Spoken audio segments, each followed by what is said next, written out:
This podcast is part of the Deluxe Edition Network. To find other great shows on the network, head over to deluxeeditionnetwork.com. That's deluxeeditionnetwork.com.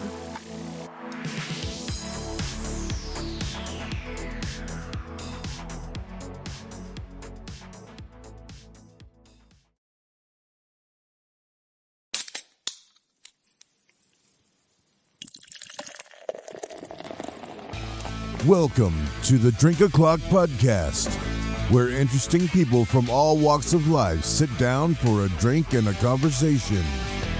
Each week, Drink O'Clock features a diverse range of guests who share their stories, expertise, and insights. Hosted by Rob Max AVV Valencias. This podcast is the perfect way to unwind and hear from some amazing people over a refreshing beverage. So, sit back, grab your favorite drink, and enjoy the conversation on Drink O'Clock.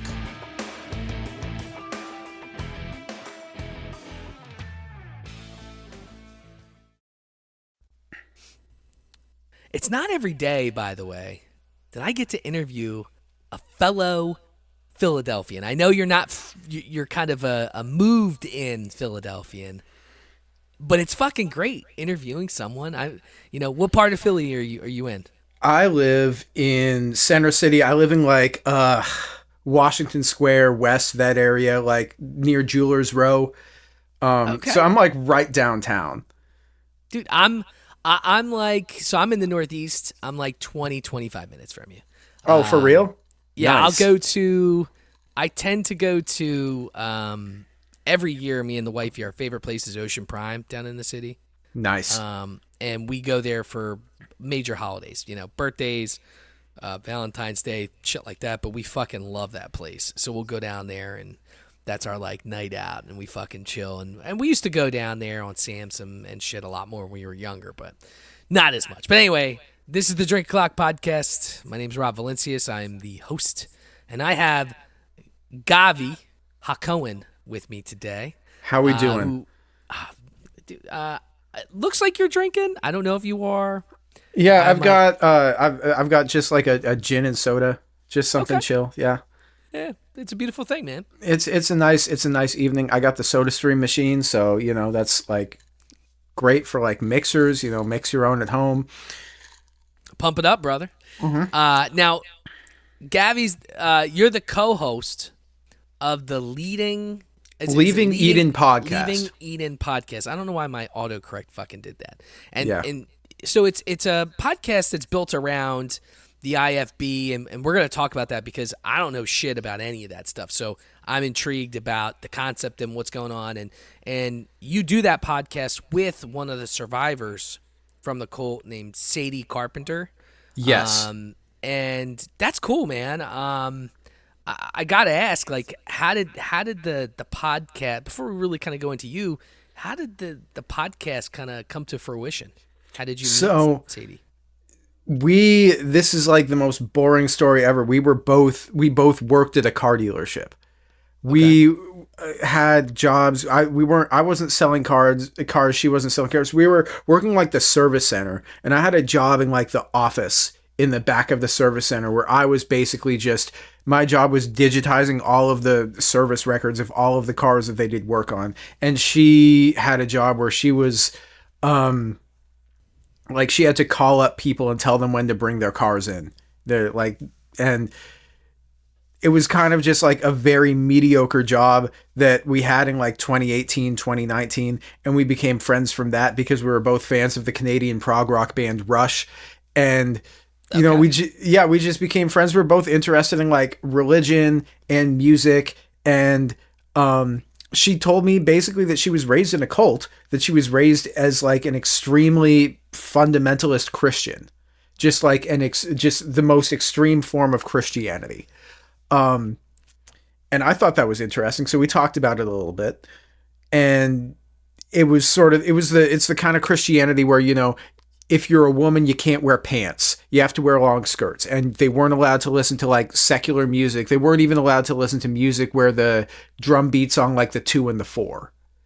What? And so Yeah, no, because this is a wild thing. We'll get into this later. The whole music thing, but it was just like, we were just friends. We talk about this stuff, and then in 2020, pandemic happened. We both got laid off from our jobs, and we were kind of bored, and it was just like, let's start a podcast about this. And now 3.5 years later, it's my actual job that I do for a living, which is fun.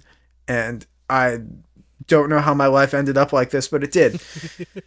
Dude, that's fucking wild, man. Isn't it cool? I mean, like, it's wild when you think about the people you run into in life. And the people you create connections with, and you never really know. I mean, it could be a blip where, you're friends for 6 months and you never talk to them again, but then it could be something that, you ran into where it's like, hey, we share all these common interests, and let's just fucking do this. And now it's big enough to support you, which is fucking cool, man. I mean, that's the dream, right? Yeah, I mean, I'm not rich or anything, but I make enough to pay my rent every month, and I make enough to scrape by, and that's kind of it. That's kind of all I can ask for. And like everything, like, and since then, since we started the show, so much has changed. Like, the whole pandemic happened. She had a baby with her husband. I moved from Portland, Oregon to Philadelphia, and now we're like just, and like, I mean, so much has changed in our lives, but that has like really remained constant, and we've learned so much and explored so much. Like when we first started out doing the show, I didn't know hardly anything about Christian doctrine except for like, cause I grew up Jewish. The only thing that I knew about Christian doctrine was that Jesus is the thing that takes your sins away, according to Christians. And that's like it.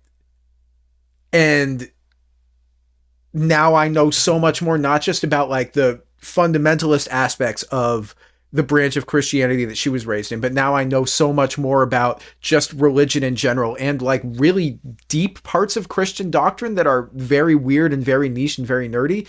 That is not really, as like a Jewish person, it's not really something that I would have expected myself to learn about extensively, but here we are. Yeah, and that's interesting. So do you find that knowing, and look, I guess I was baptized Catholic, okay, which, these days it's like you say you're Catholic and people look at you funny, because at least it's not really here, but like in Cali, I think it's like way worse, Yeah. I mean, we're in Philly, like, there's a lot of, Polish people here. There's a lot of Irish people. Like there's a lot of just Italians here. Like, so it's very much like an old neighborhood kind of city too. So yeah. And where I'm at, it's all like Ukrainians. So it's like even, like where the Northeast, it's like Ukrainian neighborhood, and my fiance, she like the house we live in is like one of the row home style homes. It's like but it's like just two houses with that share the wall. And this was her grandfather's house, and he was like off the boat Ukrainian. And her mom, she can speak like 5 languages. Like she can speak Ukrainian and Spanish, and she grew up she grew up in Venezuela. Like she has a pretty crazy like storied past. But it's wild. Like Philly's just a melting pot of just, it's like new culture, old culture. We get a bad rap for being fucking assholes, but it's a unique place to live. The thing people.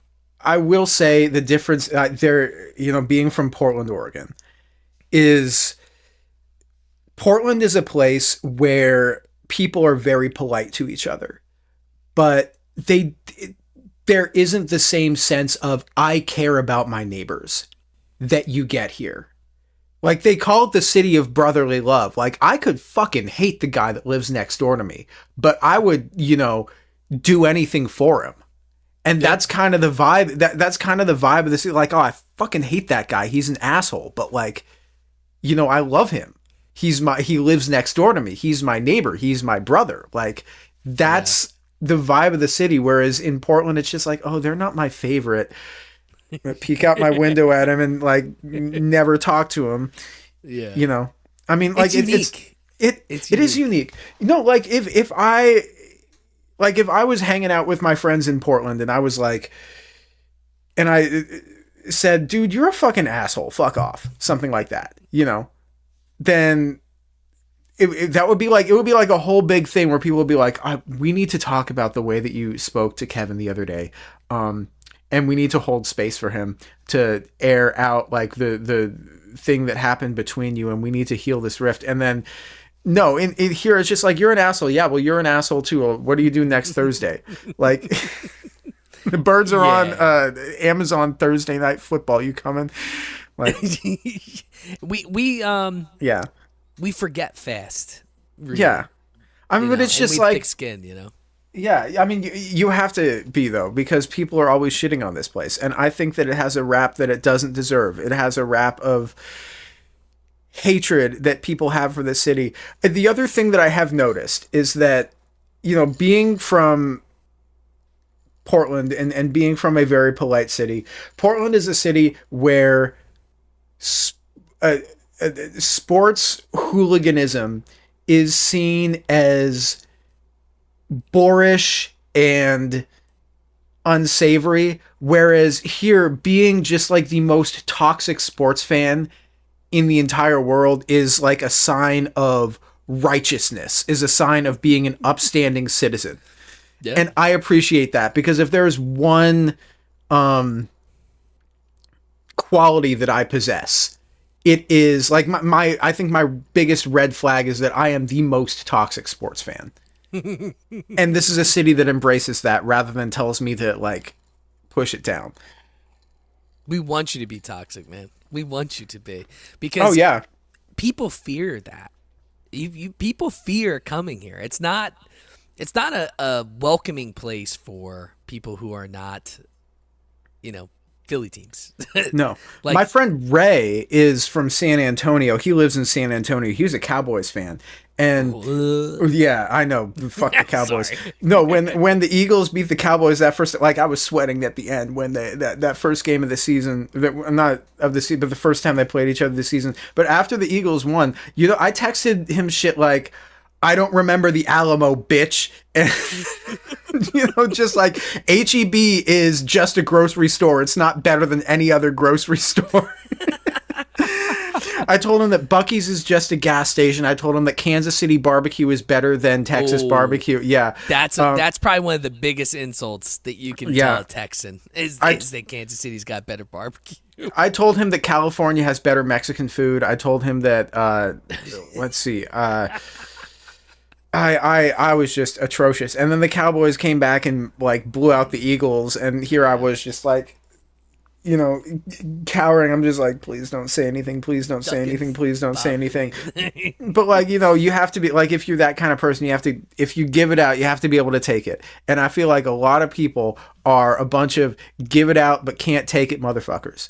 And I'll be damned if that's me, because Lord knows I've taken it many, many times. My basketball team is the Portland Trailblazers, and I have taken so much shit over the years. So when you have the opportunity, I'm in a podcasting fantasy football league called the Steve Winwood Fantasy Football League. We're actually in the process of changing the name because we're going to make it like just a regular Wednesday thing. It's just a bunch of podcasters that like sports, right? And we have a very skewed football fandom. So I'm the lone Eagles fan. We have a Cowboys fan. We have a Pittsburgh Steelers fan. He's up in he's next to Canada, basically in New York. Lives out in the fucking sticks. We have a Houston Texan fan. We have a I didn't know Bengals the Houston fan. Texans had fans. I know, right? Who is a Houston Texans fan? If you're from Texas, that's a free pass at getting to be a Cowboys fan. Exactly, right? You'd think. Well, he lives in Houston. He's in Houston. So I feel like if you're in Houston and you're a Cowboys fan, I mean, that's just it's a cop out, I guess. But they didn't have a team for a minute, because they had the Oilers, but then the Oilers moved to Tennessee, right? Yeah. And it was the Tennessee, and they changed their name to the Titans. Did Houston just not have a team for a while? I can't remember. Yeah, they didn't have a team for a little while, and then the Texans came around. I think they were the expansion team with the Ravens. I think it was the Texans and the Ravens. That makes sense. Yeah. And that was in the early 2000s. I mean, it's like living in Los Angeles and saying, yeah, I'm going to be a Clippers fan. You could be a Lakers fan and no one can say shit to you. If you're a Lakers fan and you live in Los Angeles, like no one can say shit to you, but you're like, nah, I'm going to be a Clippers fan. We got like, I mean, they're kind of good this year, but like, yeah. Well, here's the thing, right? So like I brought up that podcast because the first time around it was great. So me and the Cowboys fan, who he's one of the starters of the podcast, we made a side bet that if we won, he'd have to wear a paper bag on his head with whatever I said on it, and vice versa. So the first time around was great because he had to wear a fucking paper bag and it said "Dem Boys" on it, you know. And it was fucking hilarious. And just the whole podcast was great because you're just looking at him. He's trying to drink. He's trying, like, it's just hilarious. And then obviously, give him a straw. That's what you do. I should have learned that, but I didn't. So the second time around, I fucking lost. I had to wear a paper bag. It was awful. And I'm trying to fucking drink my drink with it. You know, I have a mug with a spout almost to try to drink it. But it was a almost an hour long podcast of me with a bag on my head. It was fucking awful.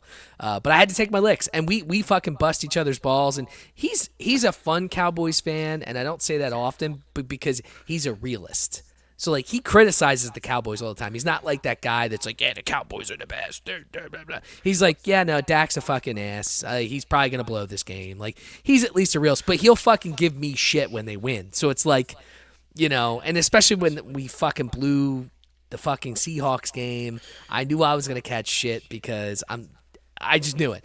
I'm a shit talker to a certain degree, you know. But it's a wild ride being an Eagles fan. It's always been and it always will be, because you'd think we'd be happy about being 10-4. That's a good record. But that's where we were second best in the NFL, right?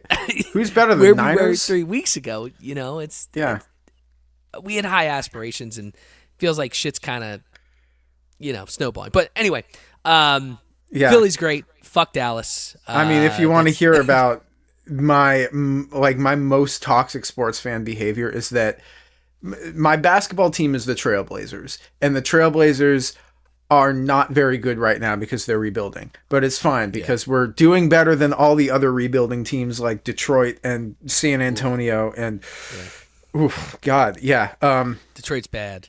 Detroit's bad. Detroit might end up with the worst record in NBA history this year. They look awful. But the Blazers, they're not good, but they're like, they fight. They play hard defense and they lose games. They lose games by like 5 points. They don't lose games by like 20 points. So whenever they win, what I do is I find like the most blowhard homer podcaster from the opposites from the team they beat, and I listen to them just like cope and seethe about losing to the Trailblazers. And so I like they beat the Phoenix Suns the other night. They beat the Suns the other night, and they, you know, the Suns were up by 16 at one point and the Blazers came back and beat them.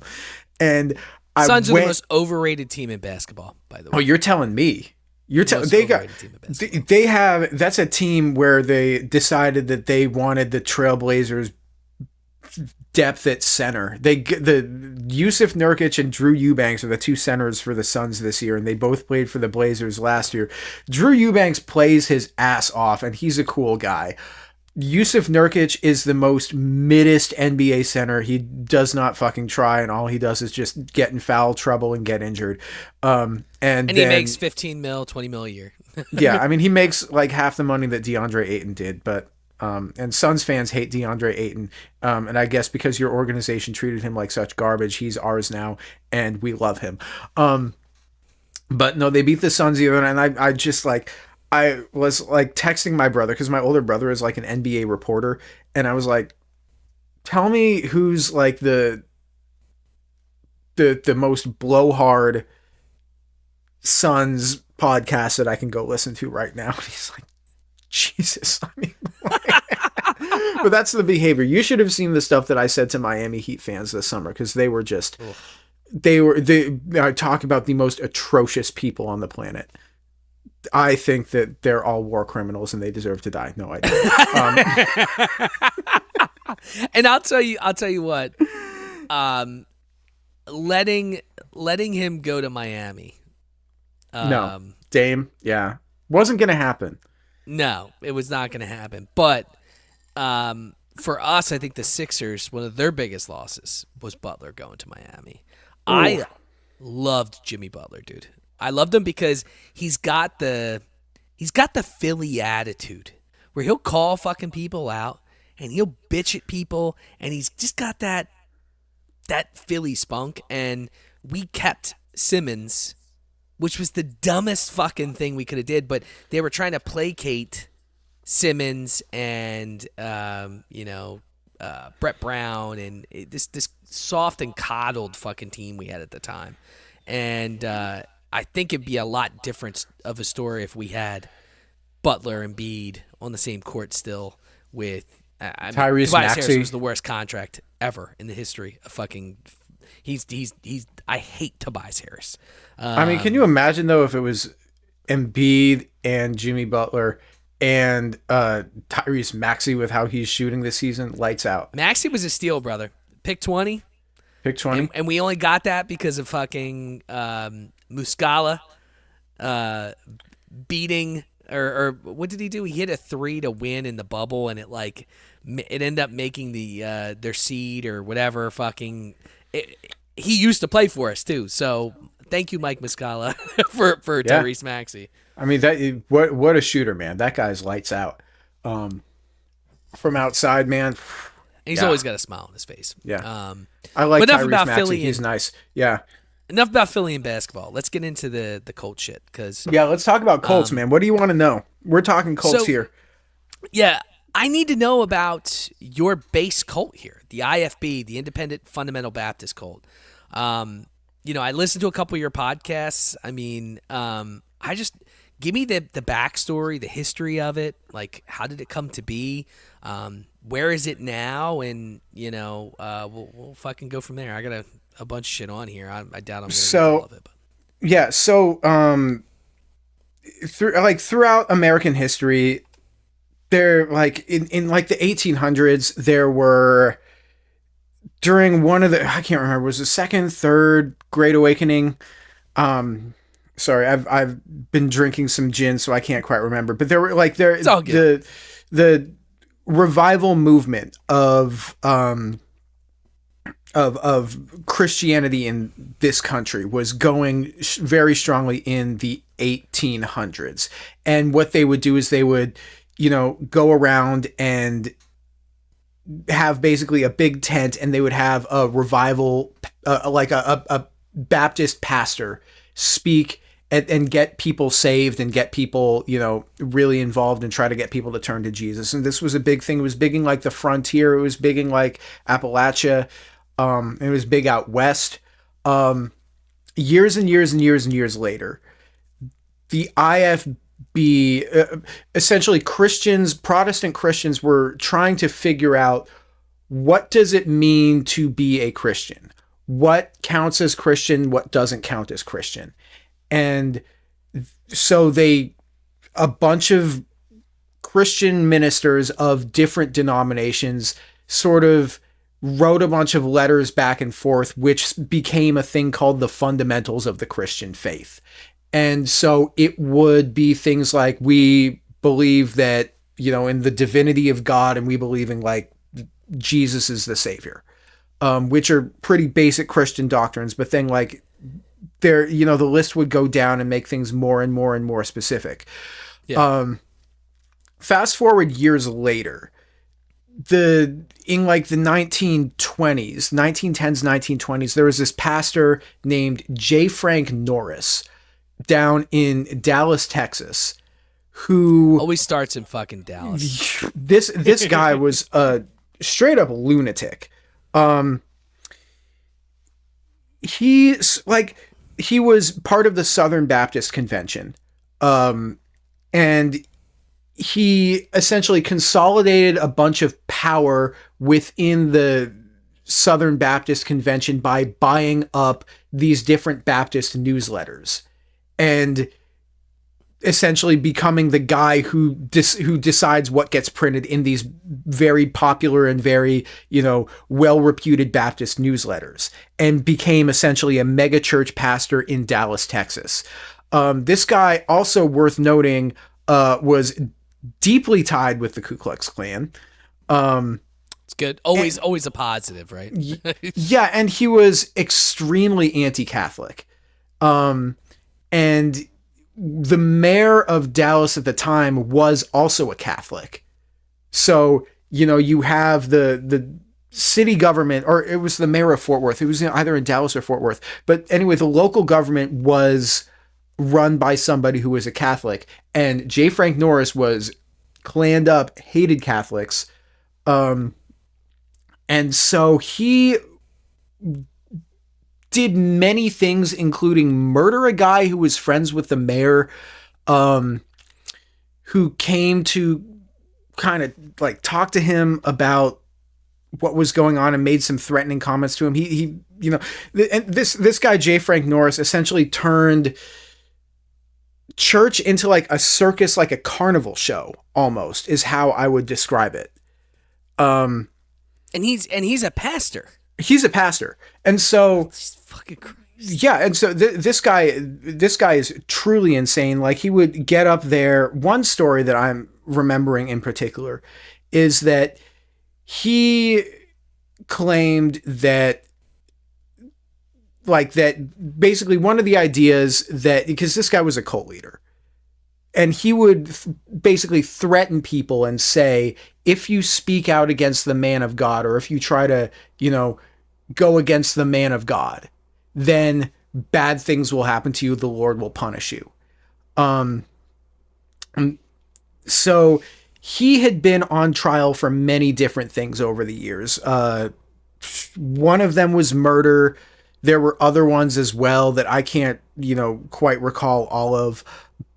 But he made the accusation from the pulpit that the district attorney who had tried one of his cases and lost was then in a car crash, and his brains flew out, and J. Frank Norris held up what was allegedly brains in a jar and said, this is what happens if you go against the man of God. And he said, these are the brains of the man who tried to prosecute me, in a jar. Jesus Christ. Yeah, from the pulpit on church on Sunday.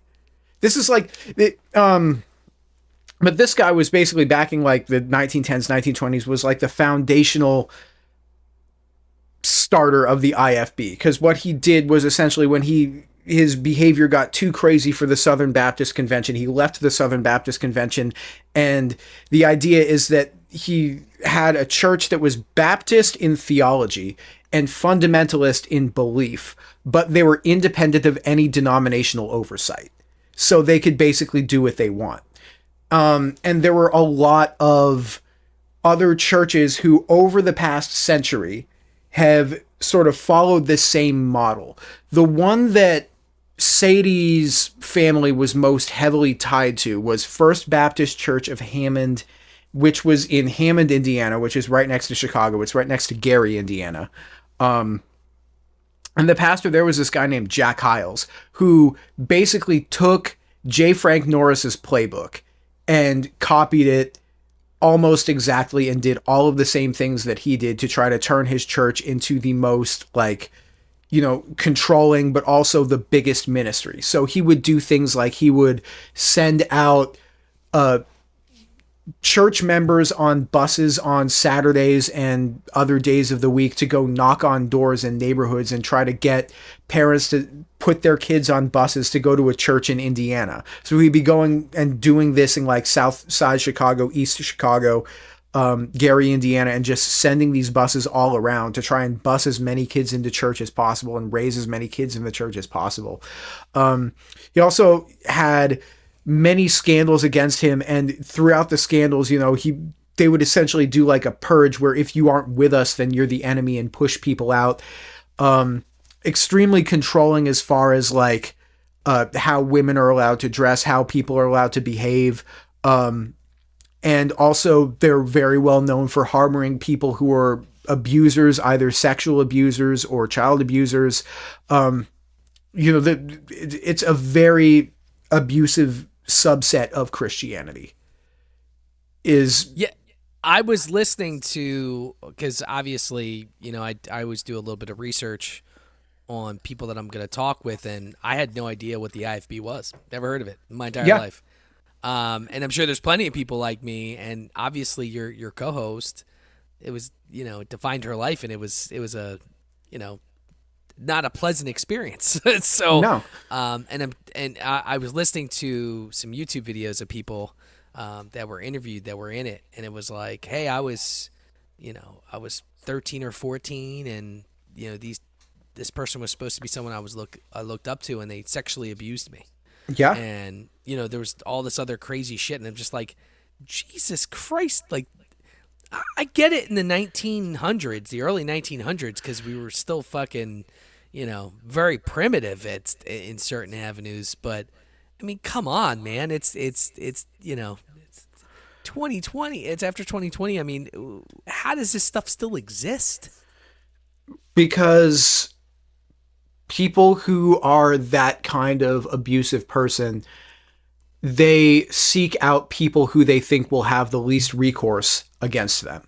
So if you're in an environment, like a religiously conservative environment that it teaches women that they're allowed to, that prioritizes obedience and prioritizes following the rules and obeying your elders above anything else, and not speaking out to say or do anything that might damage the church.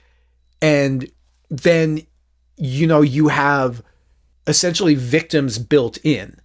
So you can just, and if you're, they have the doctrine of purity culture, where they believe basically that women are, that men are just insatiable, and just like always horny and incapable of controlling themselves. And women are all temptresses. And so if a man abuses you, then, well, it's because of either you were wearing something immodest, or you behaved in a way that was immodest, or you did something wrong. And that's the only reason why. And so it is a culture of victim blaming, where if you become the victim of something and you come forward and say, this person abused me, then it's not going to be, oh, this person abused you, we need to go tell the police, and we need to, get a statement here and make sure that justice is done. It's, what did you do to cause this to happen? This is a good man. This man has a family. What did you do to cause him to stumble? And I guess that's, now it's a little different with that. We're in a weird area with that, right? So you have... Things are changing. So I think that the victim blaming was going on up until the Me Too movement, right? And then I think the Me Too movement went, like, really far. Like, almost too far to a certain... Like, they're trying to cancel people that are dead, that have been dead for 50 years. I think once you're dead, like, yeah, you can, air their dirty laundry, but I mean, you can't cancel someone that's been dead, for 50 years or whatever. And you also have to take into account the time, like, that plays a part in a lot of this, and it doesn't make it okay. It just, that's what happened back then. I mean, that's, we evolved to a certain degree where, we're not primitive people. We don't act like that anymore. And we didn't see that it was a problem back then, which obviously now, if anyone looks back, like, fuck, that's awful. Although maybe bringing back that, like, hanging people, That's a little extreme, maybe for me. I don't know. I feel like some people deserve it, but I mean, we'll talk about that later. Yeah. But I don't know. I'm not a huge fan of the death penalty myself. Maybe in extreme cases, but look, just because you can't go back, like you might find out you got something wrong, even if all the evidence says something. You might find out you got it wrong, and that happens from time to time.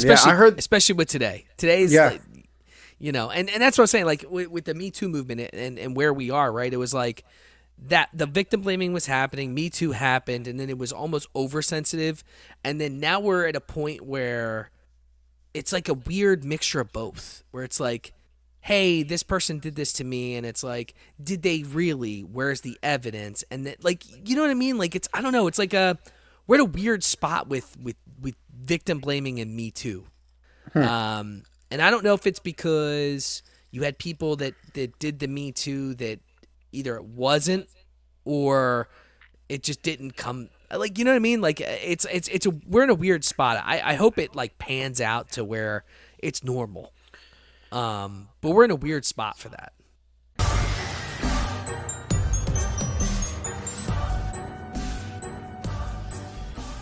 Hello, listeners, and welcome to Quad Pro Quo.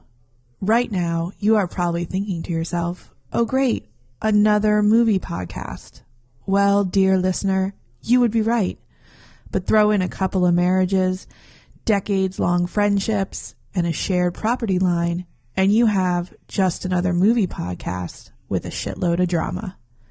Inspired by the iconic quid pro quo scene in Silence of the Lambs, each week one of us will pick a movie. It could be a childhood favorite, a classic film noir, an Academy Award winner, or a complete dumpster fire that brings joy to that person's heart. The selector's objective? To get us to love, or at the very least, not hate their pick.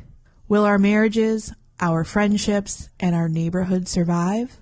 Find out each Thursday on Quad Pro Quo.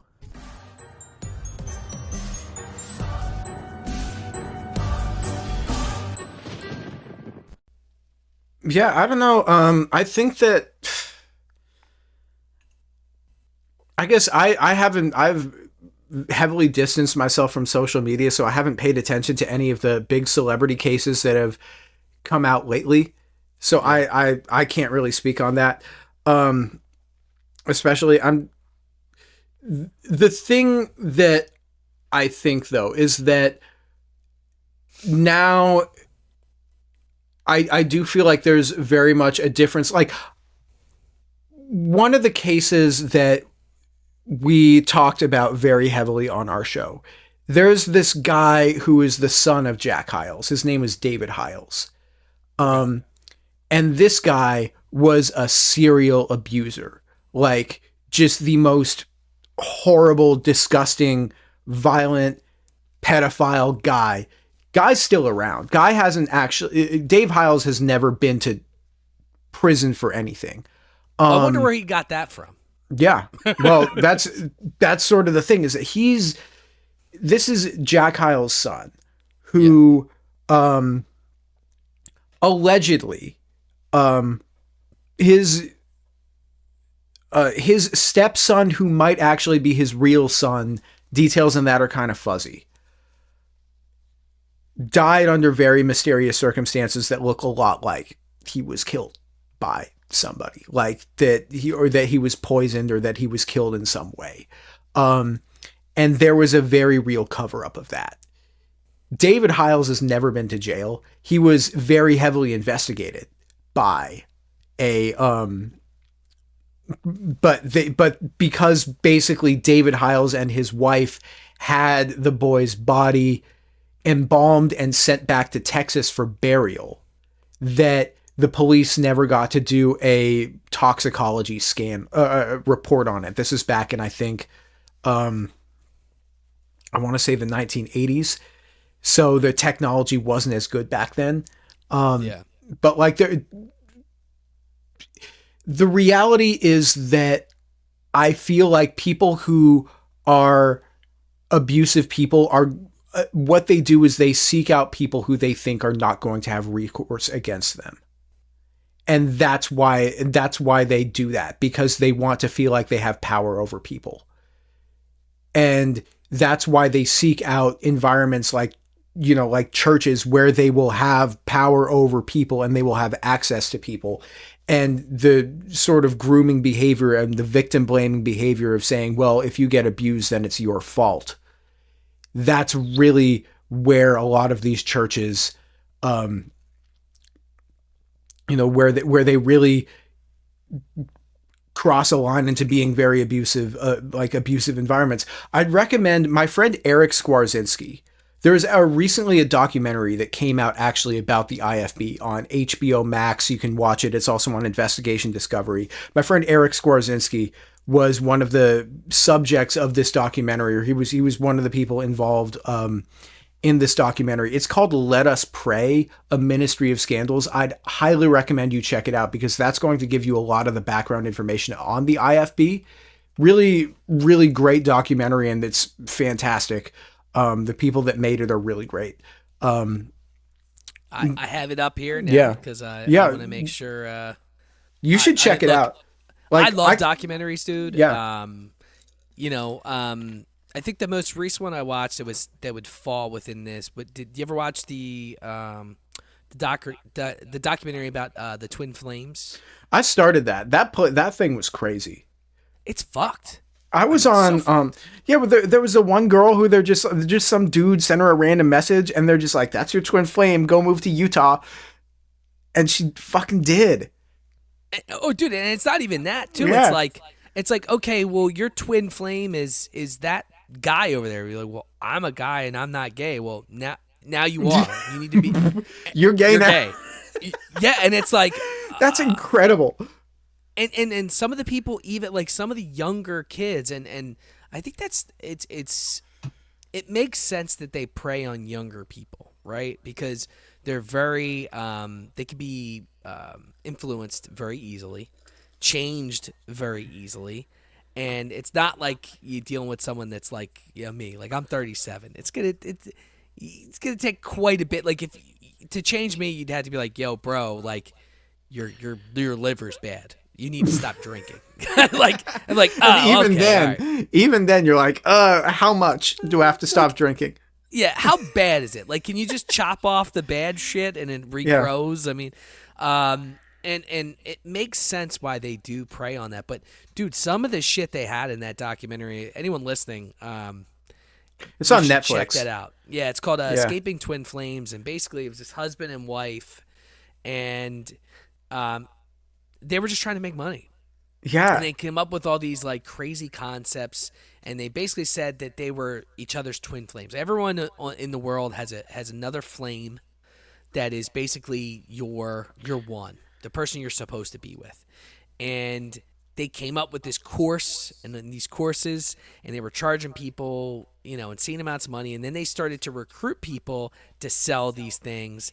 And, these people didn't really make any money. They were barely, being able to afford to live, and they weren't really paying them any, and they were living this lavish lifestyle, huge house and, fucking Chanel very bags. MLM. Like if it's like a cult and an MLM at the same time. A lot of MLMs qualify as cults. In my opinion. Oh, big time. Yeah.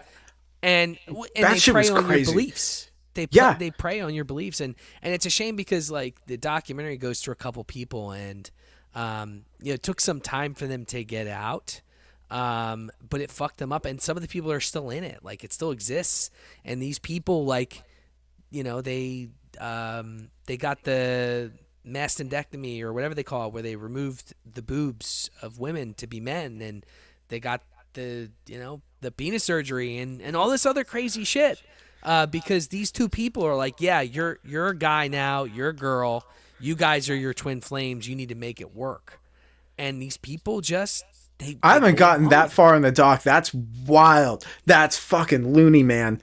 I haven't gotten that far in it. The thing that I was thinking about when I first, because my girlfriend and I started watching the first episode of it, and I was just like, this is kind of wild. My thought was that they do tend to go for people who are, like I was saying before, that you have to pick your mark. Like if somebody came to you and was like, "You're gay now," would you be like, "No, I'm not." No, I'm not. But like, Yeah. like that's how they get people by like trying to find people who are maybe feeling a little bit lost in their life. And or they find somebody. You have to go somebody like Philly, bro. I feel like Philly doesn't have as many cults as you do. Do we? Let's see. I'm trying to think. Do we have any cults? I don't know. Do we? I mean, there's still people who are saying that Doc Rivers was a good coach. So, well, those people are idiots. There's a difference there, right? Yeah. I don't like. I mean, there could be cults in Philly. I mean, you never know. A lot of them like kind of exist in plain sight. I'll tell you on there's a street corner that's right near my house. There's like street preachers on there from time to time at the subway station that's by my house. Like there'll be a guy with a megaphone talking about Jesus, but like on like 8th and Market in like Center City. You know what I'm talking about? The subway station on 8th and Market in Center City. I know exactly what you're talking about. Yeah, and there's a guy out there who's always got like a megaphone and he's talking about Jesus. And then across the street on the other side, a couple weeks ago, I was out there and there was another guy with a megaphone yelling at the first guy because he didn't think he was right about Jesus. Like they both are like street preachers that believe in Jesus. They're both like very Christian, very clearly very Christian, but they like are like mad at each other over doctrine or something. And so rather than just like being like, hey, let's talk about this, just like face to face, like one-on-one, hash this out. I want to know what you believe. I can tell you what I believe. You know, they're like on opposite street corners of each other, yelling at each other about whether or not the King James version is the real best translation of the Bible and shit like that. Like, truly, it doesn't get more Philly than that, bro. No, I mean it's pretty wild. Okay, so here. But before you go into this, all right. So yeah. My religion has been lost for a while. I'll be very honest with you. Okay.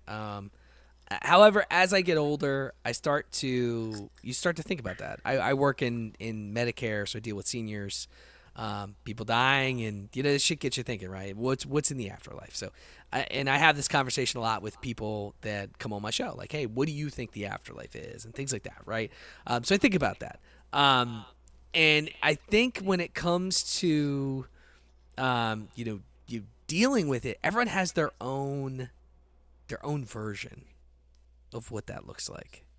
And I still don't know what that is for me. And, I know your podcast is centered around religion, right? And a lot of that stuff. And I'm not saying I think there's a God. I don't know who's right.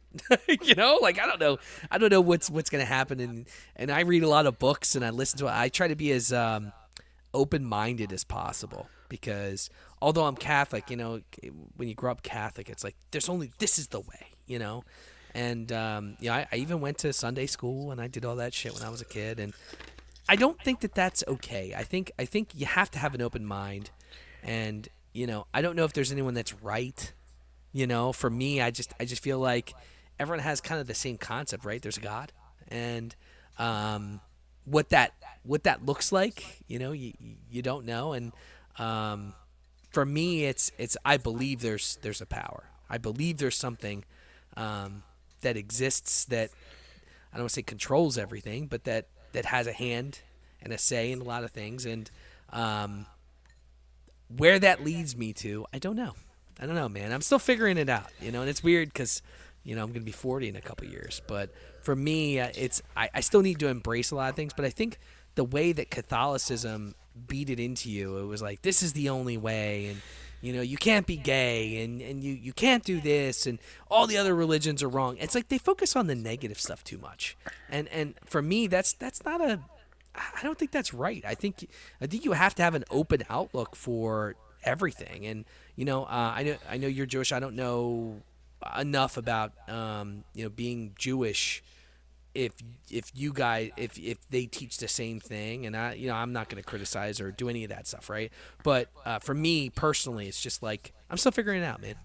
I mean, from my upbringing, whenever you're like, what happens when you die, was a big like, some people have some ideas, but who knows? Like, that's kind of like ask your uncle. And you're there's okay. not a lot. Yeah, like if you actually look at the Bible, there's not a lot in there. There as far as like what is actually in the afterlife. Christian fundamentalists, and evangelical Protestants especially, will say that there's a lot of evidence of certain afterlife things, but the reality is that the scriptural evidence of that is maybe a bit more scant than there actually is. And some of the things that they're saying, honestly, maybe they sound kind of nice. I don't know. But whatever you think is good, I guess. Whatever you don't think is good, I don't know. Look, it's interesting because like a lot of it is a lot of like Christian theology or Christian beliefs on what is in the afterlife is legit just based on Dante's Inferno. I don't know if you knew that. Yeah, just like which is just a Italian poem from I think the 13th century. Yeah. But what's in hell is almost taken directly from Dante's Inferno. But that I would fuck with people. Yeah. Because I like education. Okay. So I was always obsessed with the scientific side of things. And that's, as I was growing older, for me, was always difficult. So people would say shit to me and, that were super religious, they were Christian or Catholic or whatever. And I'd be like, hey, I understand you're saying that, but do you know that Catholicism was a cult at one point? And they would freak the fuck out. And it's legit. Like, if you were a Catholic, you had to fucking pray in a basement somewhere and hope that authorities didn't know you were there or they would kill you. And under the Romans, For real. Catholicism didn't even get big until a Roman king that was. Yeah, it was the Roman emperor. Was it Constantine? I think it was Constantine. I don't know for sure because I didn't want to say the name, but I think it was Constantine. It was like, okay, that's Catholicism is our national religion now. And, that was obviously back when, was that in like 300? Jesus. That was in like 300. Yeah. And they changed Jesus a million times. Like, he decided Jesus needed to be like this big, strong looking man with long hair that, was, not this, because I think originally it was this skinny guy that, was like a normal looking person. And he changed. No. He has to look like this. If we're going to follow, if this is going to be our national religion, like, he changed the look of Jesus. So no one really knows, one, if they existed, and two, if what they actually look like. And I say that to people, and I think it blows their mind because they just believe every word they read in the scripture. And look, I get it. Religion is a weird, fickle beast. And you believe what you believe. I was never one to criticize anybody. Any religion, anything. Like, whether you're Jewish or Muslim, Christian, whatever. If that's what you believe, man, go for it. Like, I've never looked at anybody any different. Maybe I'm an outlier in certain degrees, but I don't give a shit what you believe in. I'm not going to look at you any different. But I think that's what makes us human. To a certain degree. As long as you're not a Cowboys fan. Yeah, fuck the Cowboys. Fuck them boys. Yeah, fuck. Are they still them boys? Who did they lose to this weekend? They lost to, I don't know, but they got fucking thrashed. They got mollywopped this weekend. And if the Eagles would at least beat the Seahawks, we would be the top seed in the NFC East, and now we're not because we couldn't beat fucking Drew Lock, who's a cocksucker. He's just a fucking cocksucker, man. Dude, that wasn't even their starting quarterback, man. No, man. Like, I feel like the team's good. Our play calling shit. Just like, I swear, the first time that we beat the Cowboys played the best I ever seen the Cowboys play, and the Eagles played like drunk uncles on Thanksgiving morning, and somehow won. Brian Johnson shouldn't have been allowed to get back into the plane. They should have made him walk home from Seattle. Honestly, he deserved it. They should have just left him there, man, or made him like drive and think about what he'd done. If I see one more wide receiver, running back screen. Oh, this screen pass is horrible, man. Why do we keep doing it? Designed quarterback run up the middle. Hey, look, those design quarterback runs up the middle are actually kind of good sometimes. But when 1 out of 10. Yeah, like 1 out of 10. No, there it's was a play that you one run in Madden. It's like there was that one that they did that got him the first down, and I was like, hey, that was a good design quarterback run. Or when they did the fake brotherly shove. That was cool. Yeah, that was great. Yeah. Anyway, do you want to talk about the difference between religions and cults? Because I can get into this.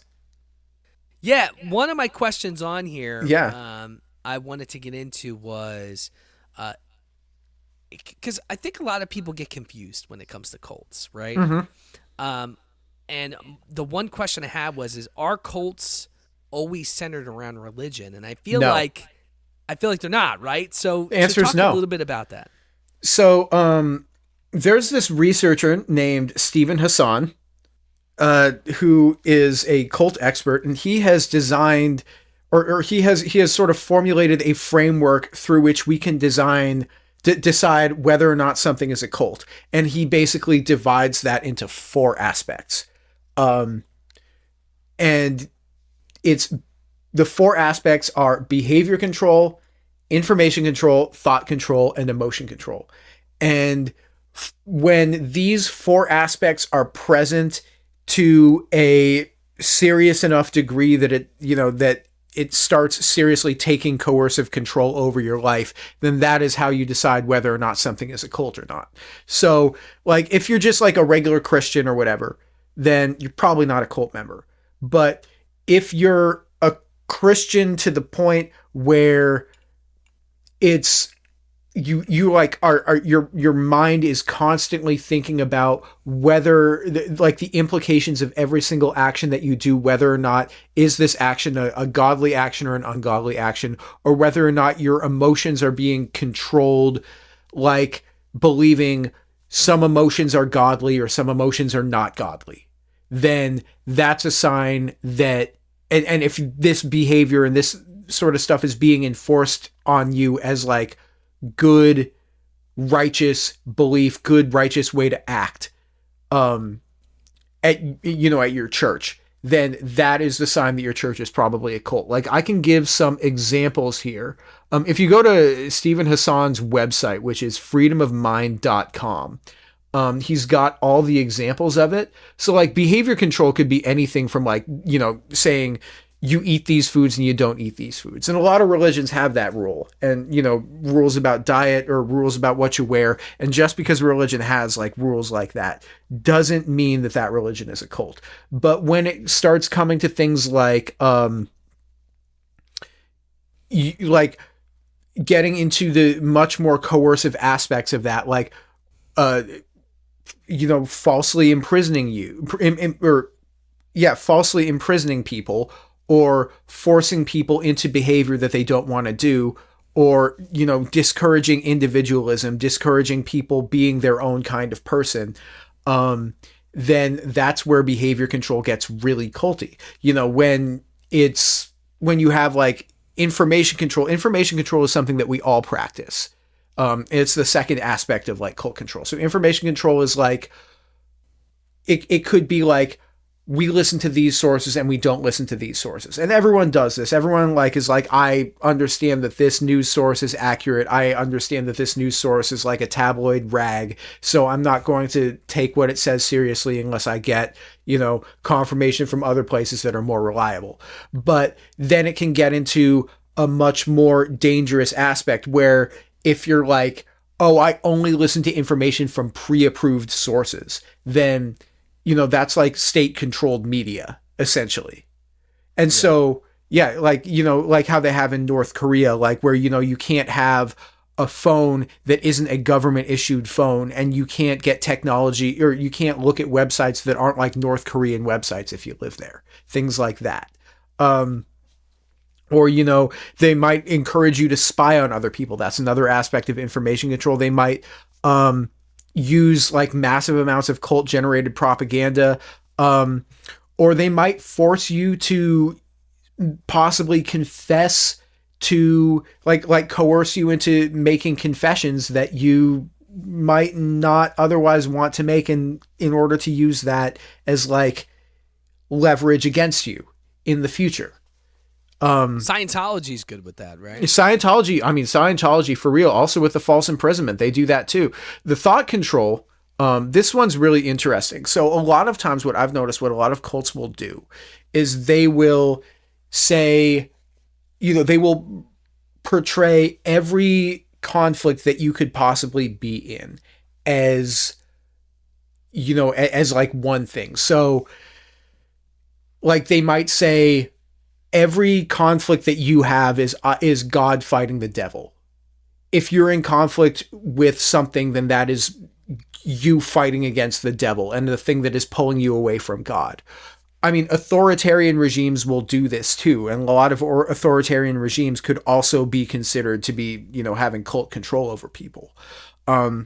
So one example of this, I think, would be, obvious example is the Nazis, who said that essentially every conflict in the world boiled down to a race war. And so they encourage you to look at every single conflict that you could be in through the lens of, this is a race war. Who is the good guys? Who's the bad guys? Which race is good? Which race is evil? And encourage you to, or also use like sloganeering and jingoisms and thought-stopping cliches in order to keep you from thinking about things freely. We've all heard them. We've all heard this could be something that's political. This could also be something that's religious. This could be, pretty much anything. Even people could say that abusive relationships qualify as cults, and I generally believe that to be true as well. Like, it could be a one-person cult. It could be just like you and the person who you're in an abusive relationship with could be. Yeah. So, Stephen Hassan qualifies that as like a one-on-one cult, is what he calls that, which I think is really interesting because it just shows that the coerciveness is essentially, the methods are the same, no matter whether it's one person or whether it's 1,000 people or whether it's 1,000,000 people.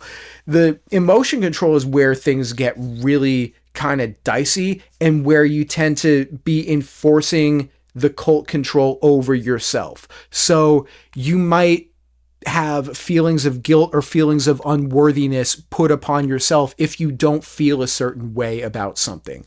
Like, we had another guest on our show who was talking about,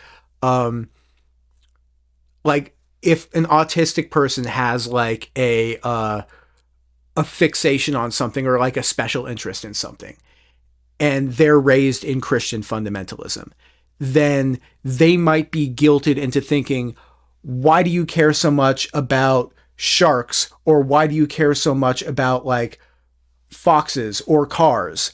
You should be feeling the way that you feel about cars, but you should be feeling that about Jesus instead. And they'll, enforce a sense of guilt into you. There are some emotions that are like, this is a bad emotion to feel, and some emotions, this is a good emotion to feel. And once these 4 aspects of cult control are really put into effect, then that's really when you start to call something a cult, rather than just being like, this is coercive, this is kind of a bad situation, or this is just a regular religion. Because we all kind of do these things to ourselves a little bit, but the emotion control and the thought control are things that we also are encouraged to do to ourselves if we're in that kind of environment. Yeah. Yeah, no, I agree totally. And so to follow up with that, all right, so all those things are in place. You realize you're a cult. The thing is, you won't realize it. You'll think that, like, no, everyone else is wrong. You wouldn't realize it. That's the thing.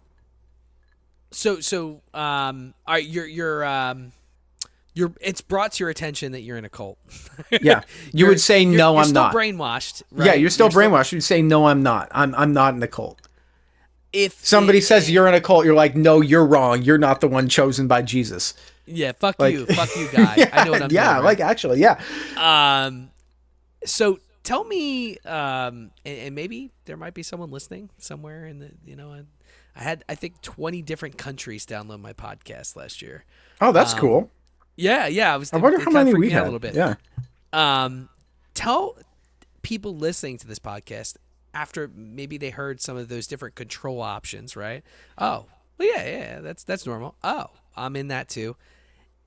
Do you have any tips on how they can maybe get out safely? Maybe recognize and get out safely?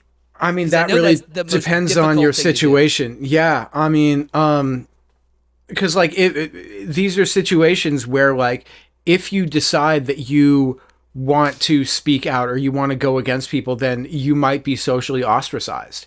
Like part of this that I've talked about is that I haven't talked about, excuse me, is that there is often a threat of recourse against you if you do something wrong. So that could be like restricting you from, like if you were raised in a very strict, like very fundamentalist religious environment, you might have to, if you decide that you want to leave, or if you decide that, you know, maybe you, I'm going to use an example of the Christian fundamentalism that I'm familiar with. Like say you're a woman and you think, well, you think like, oh, I've read the Bible and I don't think that this rule that they have for women about the way that we're supposed to dress all the time is right. I don't see any scriptural basis for this rule. And so I'm going to do the other thing. I'm going to go against this rule. Then that might give you a negative reputation within your church if you do that. In some extreme examples, it might mean that you get shunned by your friends or by your family and you get, you know, just totally kicked out. You're out on your ass. That's how Scientology works. Yeah. I mean, it could be. Yeah. They will, well, they'll follow you and they'll they will tell all your friends and family, don't talk to them anymore. You'll be basically shunned. And what do they call it? A suppressive person? An SP? Yeah. Yeah. Yeah. You can be shunned by your family. Yeah. Because I watched a bunch of Scientology documentaries and Scientology is real as fuck. That's crazy shit. Yeah. I'm not saying it's bad. You know, look, if you follow it, that's your prerogative. I'm not saying like. Oh, I'll say Scientology is a cult for real. That shit's fucked up.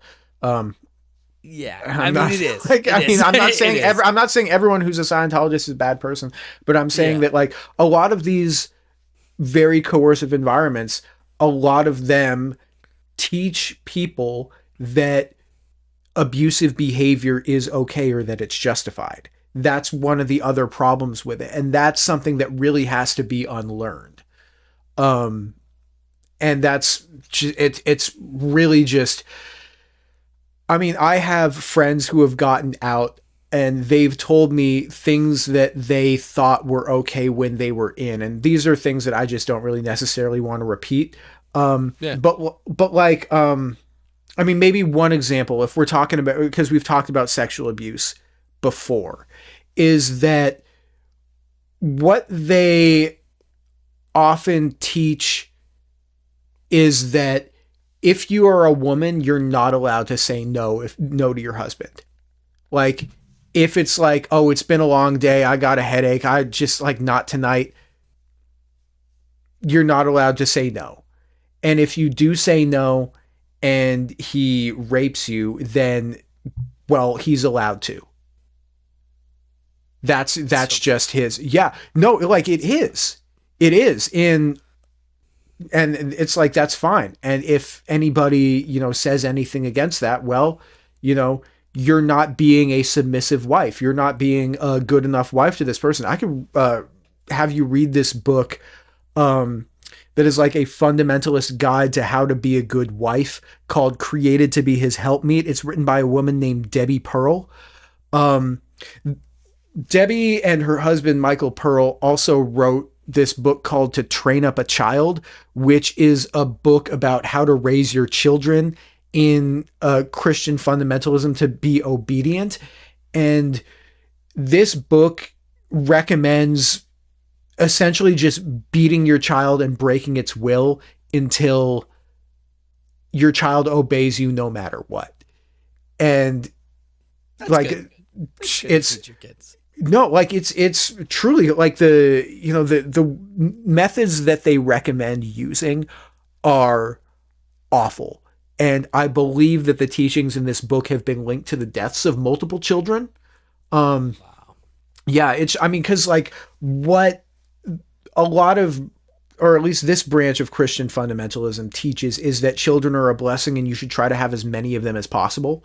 And if you have that many children, you can't have that many children if they're all running around and not being well behaved. So, you essentially need to break their will as early as possible. I mean, one of the examples that they use is something called blanket training, where if you have like, you get like they recommend this as young as 6 months old, where you put your baby on like a blanket and you put like an object that the baby wants outside of the blanket. And if they go and try to reach for it and grab them, then you hit them with like a wooden spoon or like, 6 months old. This is a real teaching that they teach in certain branches of Christian fundamentalism. Like the book that this teaching is in has sold, I think, over 350,000 copies. It was recommended. Do you know who the Duggars are? Oh, yeah. This is the book that the Duggars recommended for raising children on their website. That's fucking crazy. Yeah. How do you think that Josh got away with being sexually abusing his sisters? And, that whole thing being covered up for years and years and years and years until it finally came out. And then the extent of that abuse never like totally seeing the light of day until he got arrested and going to prison for being a pedophile. These are environments where that kind of behavior is tolerated, and any misbehavior is something that can be fixed by reading your Bible and praying more, or by beating it out of you.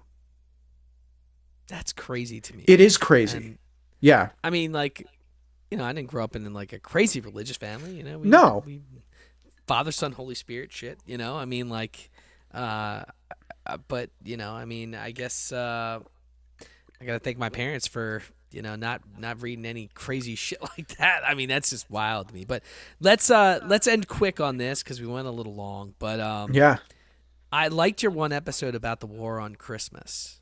Oh yeah, that was one we just came out with. That was fun. Yeah. So I tend to, what I'll do is I'll listen to the most recent, and then somewhere in the middle, and then somewhere towards the beginning of someone that has a podcast, because then I get a feel for, kind of where your content's gone. And the one thing I wanted to mention, and you had talked about working in retail.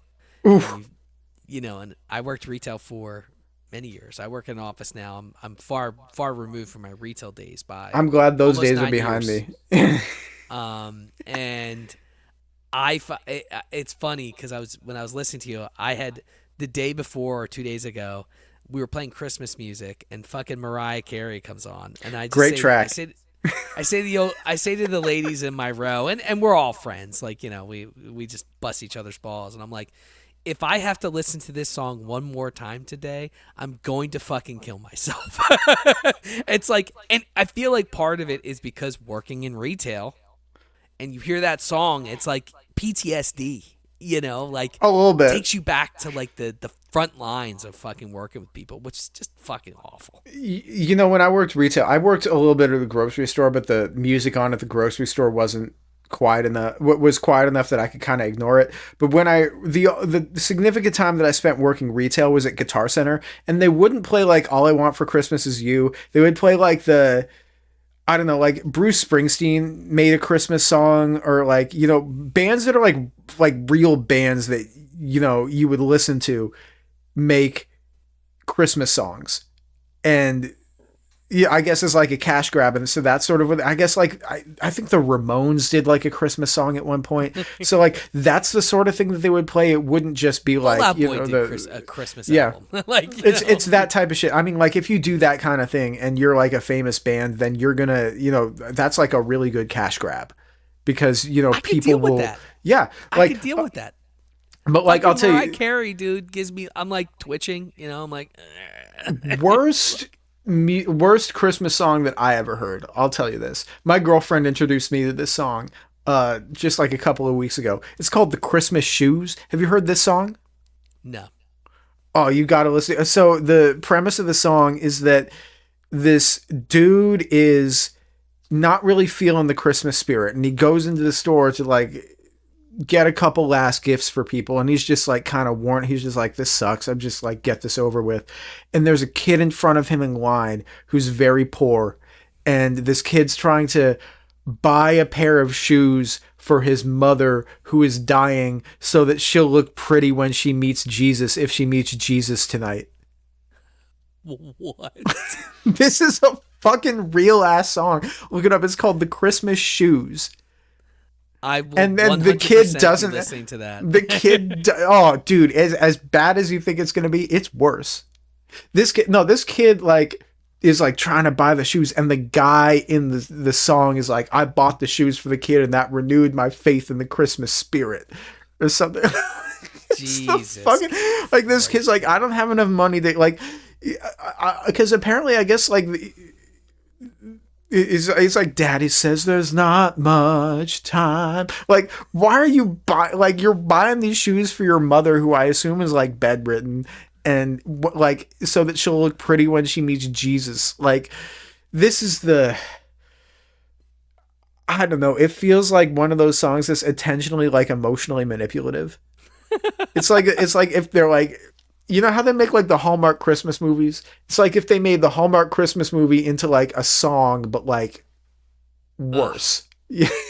Well, good thing we didn't have to fucking listen to that in my story. I probably would have killed myself 10 years ago. But go listen to it after this is over. It's it's atrocious.